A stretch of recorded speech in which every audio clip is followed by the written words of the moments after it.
Pieter Malan, congratulations, a magnificent century, a very good win, although it was a tight one in the end. That must have been pretty nervy up there. Yeah, it was maybe a little bit unnecessarily close, but yeah, I think it's a good habit to have, sort of to get over the line in those types of games. So yeah, all the credit to the boys at the end for holding their nerve. Yeah, I was saying it actually on commentary that it's a good way to learn to win as well, the hard way as well, because it could have been a cruise, it could have been comfortable.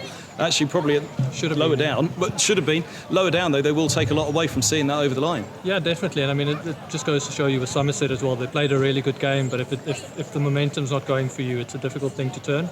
So I feel we've got the momentum on our side, and yeah, I hope that continues. I thought for Martin Anderson, he had a difficult game at Radlett. It almost felt like redemption for him today. It wasn't to be the winning run. That was an incredible run out by Renshaw that made it even tighter at the end, but that 21 from Anderson was superb. Yeah, for him to get us over the line there, I think is massive.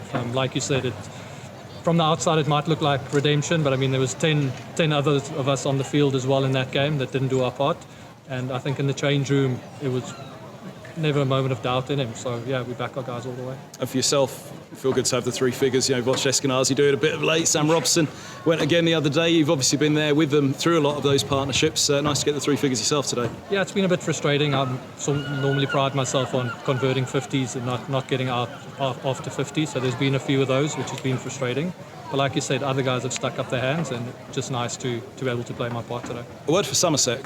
They are a depleted side because of the 100, but the production line of talent is pretty strong because those bowlers pushed a strong Middlesex side all the way to the end. Yeah, I mean, like you say, incredible depth for them to still be able to compete in a competition like this with all the people they've lost. And yeah, a lot of credit must go to them for being able to do that. How much did Middlesex take out of the game? As you said, could have, should have won it easier perhaps with the bat in the end. But this will be a competition now. Middlesex right up at the top of the table. We'll be feeling these three games coming up.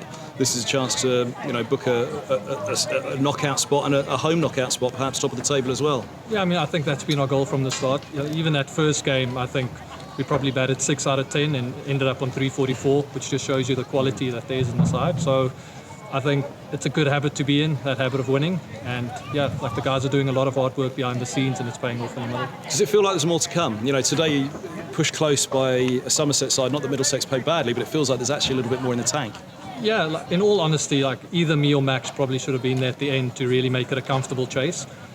Same goes for the game against Leicestershire as well. So, like you say, I think we probably had a 7 out of 10 at the moment. So there's definitely still some gas left in the tank. It's been an incredible run. I mean, Stephen Eskenazi's in the form of his life, isn't he? Wasn't to be today. A bit of a shame the way the dismissal came about with him, the deflection. But what have you made of the competition, the One Day Cup this year? Because there's been a real focus on it from afar, with obviously those being away. But the games that Middlesex have played in have all been pretty good ones. Yeah, I think there's still a lot of quality around. I mean, for someone like Esky to not be involved in the 100, it's sort of sit here and I don't know how that's even possible. I mean, he's such a quality player and he just goes about his business maybe a bit too quietly.